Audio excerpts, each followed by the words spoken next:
Hey guys, I'm back with the last and final chapter, 26 of Because of Winn-Dixie. Outside, the rain had stopped and the clouds had gone away, and the sky was so clear it seemed like I could see every star ever made. I walked all the way to the back of Gloria Dump's yard. I walked back there and looked at her mistake tree. The bottles were quiet. There wasn't a breeze, so they were just hanging there. I looked at the tree, and then I looked up at the sky. "Mama," I said, just like she was standing right beside me, "I know 10 things about you, and that's not enough. That's not near enough. But Daddy is going to tell me more. I know he will, now that he knows you're not coming back. He misses you and I miss you, but my heart doesn't feel empty anymore. It's full all the way up. I'll still think about you, I promise, but probably not as much as I did this summer." That's what I said that night underneath Gloria Dump's mistake tree. And after I was done saying it, I stood just staring up at the sky, looking at the constellations and planets. And then I remembered my own tree, the one Gloria had helped me plant. I hadn't looked at it for a long time. I went crawling around on my hands and knees searching for it. When I found it, I was surprised at how much it had grown. It was still small. It still looked more like a plant than a tree. But the leaves and the branches felt real strong and good and right. And I was down there on my knees when I heard a voice saying, "Are you praying?" I looked up. It was Dunlap. "No," I said, "I'm not praying. I'm thinking." He crossed his arms and looked down at me. "What about?" he asked. "All kinds of different things," I said. "I'm sorry that I called you and Stevie bald-headed babies." "That's all right," he said. "Gloria told me to come out here and get you." "I told you she wasn't a witch." "I know it," he said. "I knew it all along. I was just teasing you." "Oh," I said. I looked at him close. It was hard to see him good in the dark yard. "Ain't you ever going to stand up?" he asked. "Yeah," I said. And then he surprised me. He did something I never in a million years thought a Dewberry boy would do. He held out his hand to help me up.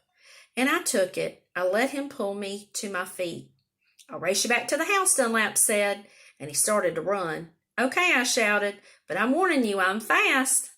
We ran and I beat him. I touched the corner of Gloria Dump's house right before he did.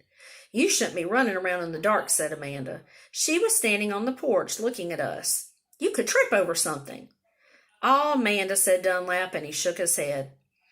"Aw, Amanda," I said too, and then I remembered Carson, and I felt bad for her. I went up on the porch and took hold of her hand and pulled on her. "Come on," I said, "let's go inside." "India Opal," Daddy said when me and Amanda and Dunlap walked in, "are you here to sing some songs with us?" "Yes, sir," I said, "only I don't know that many songs." "We'll teach you," he said. He smiled at me real big. It was a good thing to see. "That's right," said Gloria Dump. "We will." Sweetie Pie was still sitting in her lap, but her eyes were closed. "Care for a litmus lozenge?" Miss Franny asked, passing me the bowl. "Thank you," I told her. I took a litmus lozenge and unwrapped it and put it in my mouth. "Do you want a pickle?" Otis asked, holding up his big jar of pickles. "No, thank you," I said. "Not right now." Winn-Dixie came out from underneath Gloria Dump's chair. He sat down next to me and leaned into me the same as I was leaning into my daddy. And Amanda stood right there beside me, and when I looked over at her, she didn't look pitch-faced at all to me. Dunlap cracked his knuckles and said, "Well, are we going to sing or what?" "Yeah," Stevie echoed. "Are we going to sing or what?" "Let's sing," said Sweetie Pie, opening her eyes and sitting up straight. "Let's sing for the dog." Otis laughed and strummed his guitar, and the flavor of the litmus lozenge opened in my mouth like a flower blooming, all sweet and sad. And then Otis and Gloria and Stevie and Miss Franny and Dunlap and Amanda and Sweetie Pie and my daddy all started to sing a song. And I listened careful so I could learn it right. And that's the end, boys and girls. I hope that you enjoyed this book as much as I did.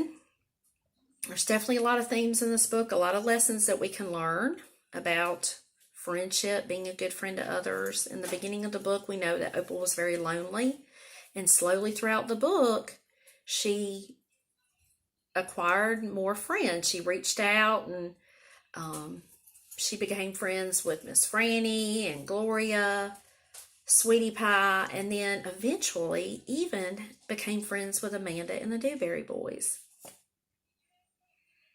So what do you think? Let's go back to the title. Because of Winn-Dixie. Now let's stop and think about this. Why do you think the title of this book is Because of Winn-Dixie? Let's think about every single friendship that she made, or almost every one, was because of who? Winn-Dixie. That's right. So let's think back for just a second. Whenever she first became friends with Gloria Dump, it was because Winn-Dixie ran into her yard. She became friends with Miss Franny, and Miss Franny really liked Winn-Dixie. She let Winn-Dixie into the library. Every time she met somebody new, there was some kind of a connection there between them and Winn-Dixie. Think about Otis. The only reason she went into Gertrude's pet store was to buy a collar for, that's right, for Winn-Dixie. And so she ended up becoming friends with Otis over that. Sweetie Pie loved Winn-Dixie and started talking to Amanda because of him. I'm trying to think, did I leave anything out? She even got the preacher to open up, and all because of Winn-Dixie, because he liked Winn-Dixie too. Winn-Dixie was a very friendly dog, and people liked him, and that opened up, allowed Opal to open up her feelings and talk about things to Winn-Dixie, and kind of, so in a lot of ways, Winn-Dixie helped her through this rough time, this rough summer of missing her mama, and everyone just loved Winn-Dixie, so it was a good way for her to make friends.